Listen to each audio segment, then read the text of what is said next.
For nearly 3 decades, Bishop and Odessa Fairchild were the very definition of devotion, a couple admired for their faith, their generosity, their unshakable bond. But when Odessa died suddenly, a single letter unraveled everything. It wasn't another woman that shattered Bishop's world. It wasn't financial betrayal. It was something far worse, a deception so deep, so cruel, that it turned a grieving husband into a cold-blooded killer. How does a love so strong, so enduring, turn into something unrecognizable? How does a man who dedicated his life to his wife wake up one day to find that every moment, every promise, every whispered, "I love you," was built on a lie? And when that lie is exposed, not by a confession, but by death, what happens next?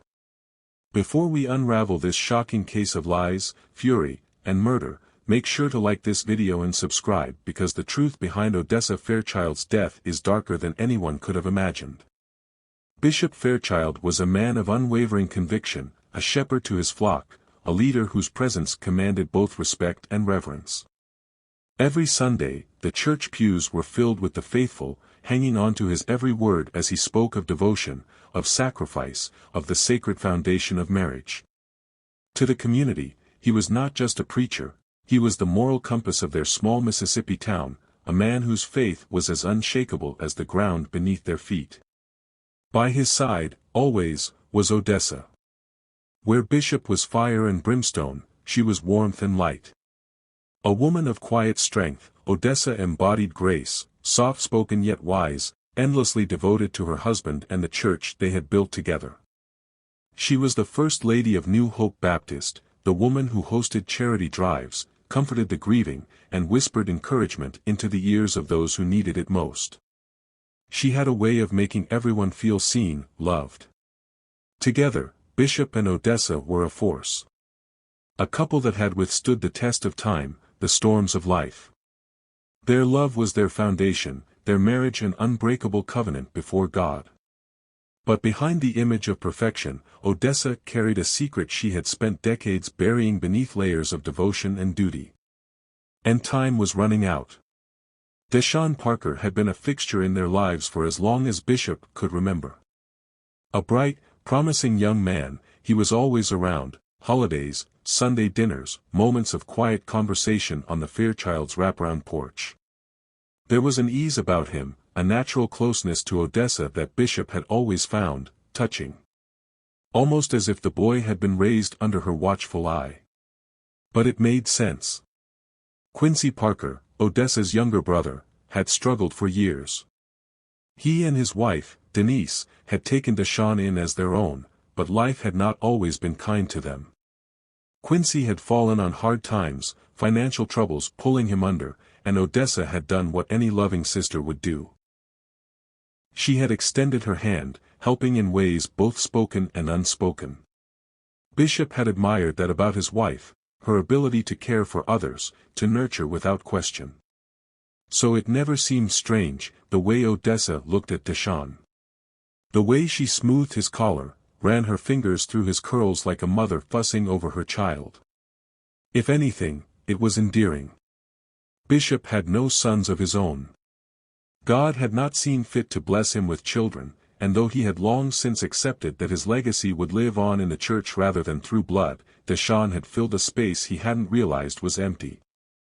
There was something about him, the way he carried himself, the way he sought guidance, the way he listened when Bishop spoke.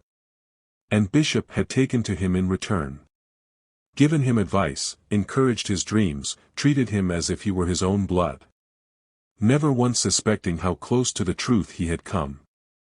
Never once realizing that the boy he had mentored, the young man he had grown so fond of, was not just family in the way he had always believed. Odessa had kept that truth locked away, buried deep where no sermon, no prayer, no divine intervention could reach it. But secrets have a way of surfacing. And when they do, they don't just break hearts. They destroy everything in their path. Odessa Fairchild's death came like a thief in the night, swift and cruel. One moment, she was there, strong, graceful, the very foundation of everything Bishop had built his life upon. And then, in the blink of an eye, she was gone. A heart attack, the doctor said. Sudden, unexpected. They told him she didn't suffer. But what did that matter when he was the one left drowning in grief? The news spread through their small Mississippi town like wildfire. The First Lady of New Hope Baptist was no more. Church members gathered at the Fairchild home, filling it with murmured prayers and whispered condolences. The women from the congregation brought food, casseroles, pies, dishes that Bishop barely touched. He couldn't eat. Could barely sleep. The emptiness in his home, in his bed, in his very soul was unbearable. The funeral was packed. Hundreds filled the pews, weeping for the woman they had loved, the woman they had admired.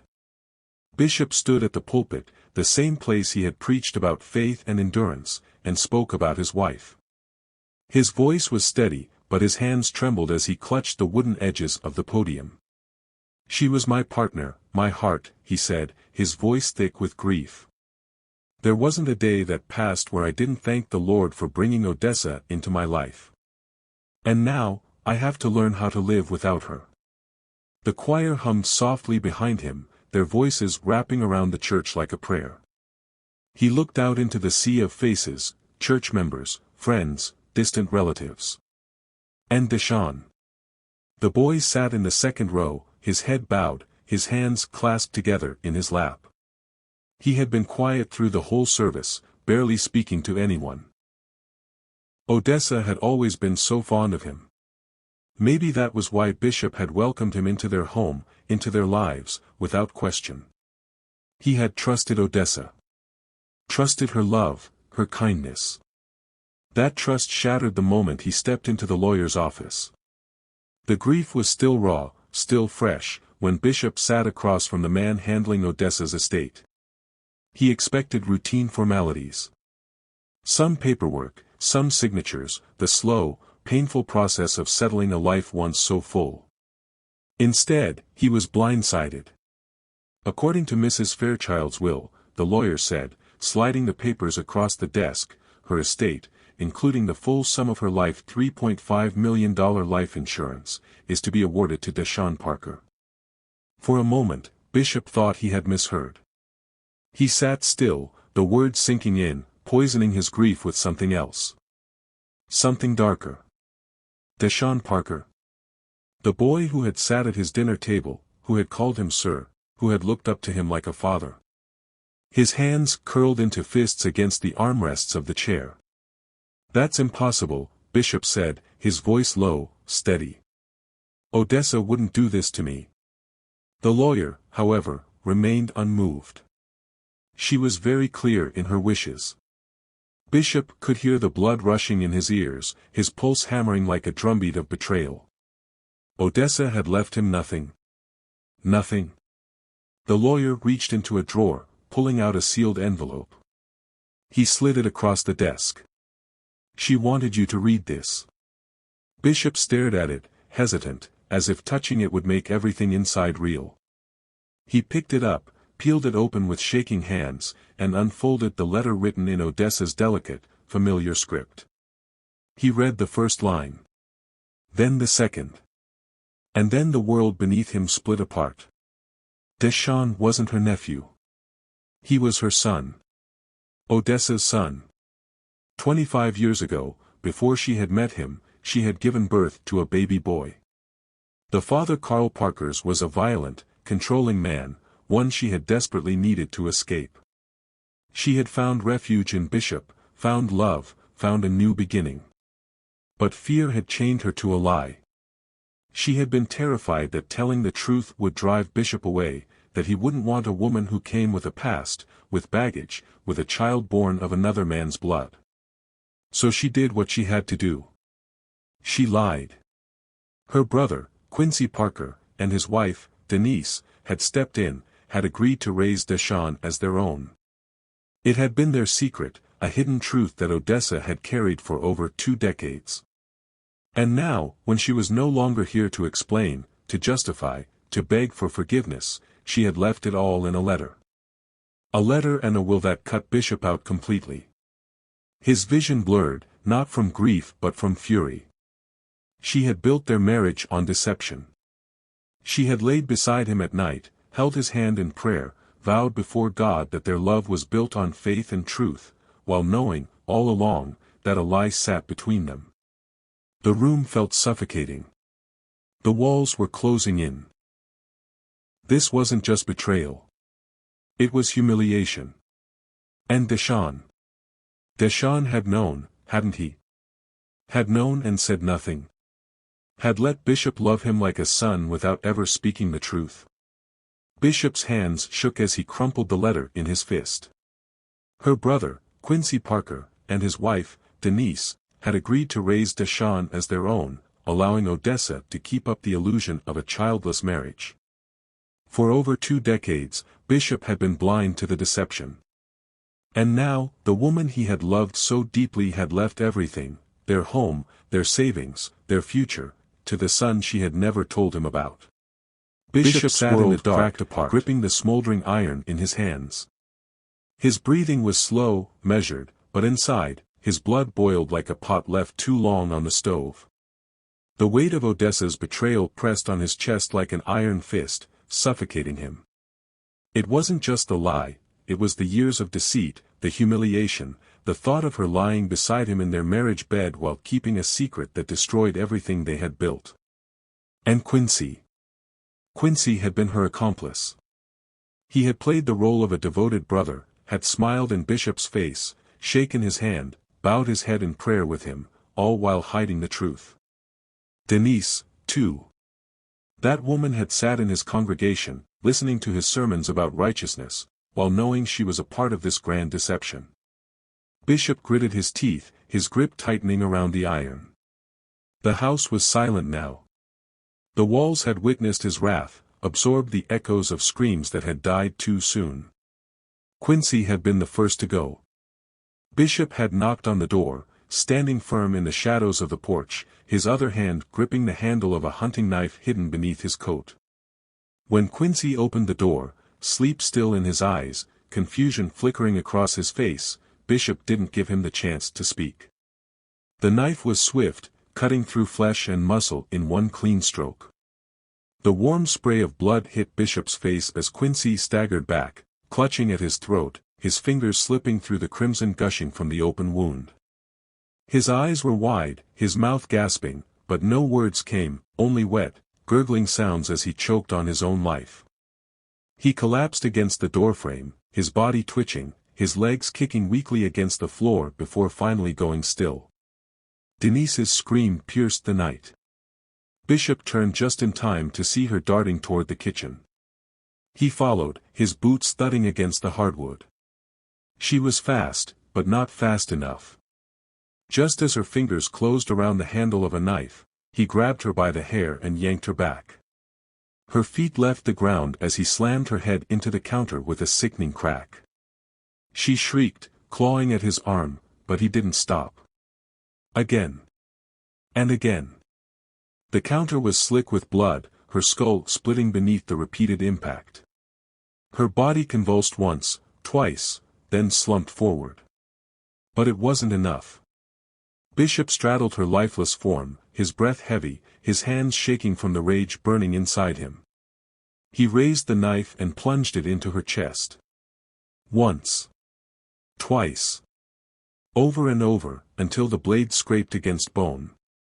He didn't stop until the rage subsided, until her body was nothing more than a silent, butchered corpse beneath him. But it wasn't over. Bishop stood, his gaze falling to the smoldering iron he had left heating on the stove. He had brought it for a reason. Fraud. That was what they were. Liars, deceivers, people who had stolen his dignity, his marriage, his future. He picked up the iron, its metal glowing red-hot, and pressed it against Quincy's bare chest. The flesh sizzled, the stench of burning skin filling the air. Quincy's dead body didn't react, but Bishop felt satisfaction in branding him even in death. Then he moved to Denise, pulling the front of her blood-soaked nightgown aside, and did the same. The iron hissed as it met her flesh, marking her for what she was. Fraud. The word would remain there long after their bodies were discovered. A testament to their betrayal. Bishop stepped back, his chest rising and falling with deep breaths. Blood covered his hands, his clothes, the floor beneath him. But he felt no regret. No remorse. Only cold, calculated determination. He wiped the knife on Quincy's shirt and turned toward the door. He had one more stop to make. Deshawn. Bishop's hands were still slick with blood as he drove through the empty streets, his mind a storm of rage and urgency. The night air did little to cool the fire inside him. The stench of Quincy and Denise's burned flesh clung to his clothes, mixing with the metallic scent of their spilled blood. But Bishop didn't flinch. There was one more piece left in this web of lies, one more person who needed to pay. Deshawn. The boy had been a fixture in his life, eating at his table, calling him UNC, standing beside him in church with his head bowed in prayer. Bishop had once loved him like a son, because that's what Odessa wanted. Because that's what she had made him believe. But now the truth was out. Deshawn wasn't a nephew. He was the bastard son Odessa had hidden from him, the living proof of her lies. She had built a life around this deception, had married him, shared a home with him, laid beside him every night while protecting a secret that made him a fool. And in the end, she had left everything to the son she never told him about. That was the final insult. The headlights cut through the darkness as Bishop pulled up to Quincy's house again. He stepped out, gripping the hunting knife at his side, his heart steady. His hands no longer trembled. His purpose was clear. The house was silent, but Bishop knew where to go. Deshawn's bedroom was in the back, small and cluttered, a place where the young man had spent countless nights thinking he belonged. Bishop shoved the door open, ready to finish what he had started. But the room was empty. The bed was unmade, the blankets kicked to the side. A pair of sneakers lay by the door, a jacket tossed over the chair. But no Deshawn. Bishop's breathing grew heavy as his eyes scanned the room, searching for any sign of where he might be. A phone charger dangled from the wall. A half-finished bottle of soda sat on the nightstand. He had been here. He had expected to return. But he wasn't here now. Miles away, Deshawn sat in the back booth of a Waffle House, laughing with his girlfriend, Tiana, and his cousin, Jamal. The smell of bacon and coffee filled the air, but he barely noticed. He was too busy teasing Tiana about her love for drowning her waffles in syrup, while Jamal scrolled through his phone, showing them a viral video. The night had been good. After days of dealing with the stress of his aunt's funeral and the strange tension lingering in the air, he needed this. "I swear, T, you eat like a damn 5-year-old, Deshawn joked, watching as she poured another layer of syrup over her plate. She rolled her eyes, licking a sticky finger. "And you eat like you just got out of prison, so what's your point?" Jamal snickered but didn't look up from his phone. "Man, y'all always arguing about food." Deshawn grinned, reaching for his coffee. "That's 'cause she got the diet of a toddler." Tiana playfully nudged him, and for a moment, everything felt normal. Safe. But back at Quincy's house, safety had been stolen. Blood soaked the floorboards, the air thick with the coppery scent of death. And Bishop stood in Deshawn's empty room, his grip on the knife tightening.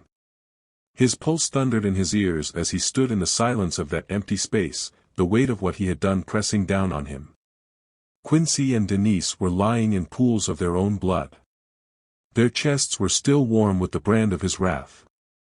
And Deshawn. Deshawn had escaped it. For now. A car engine rumbled in the distance. Bishop's head snapped up.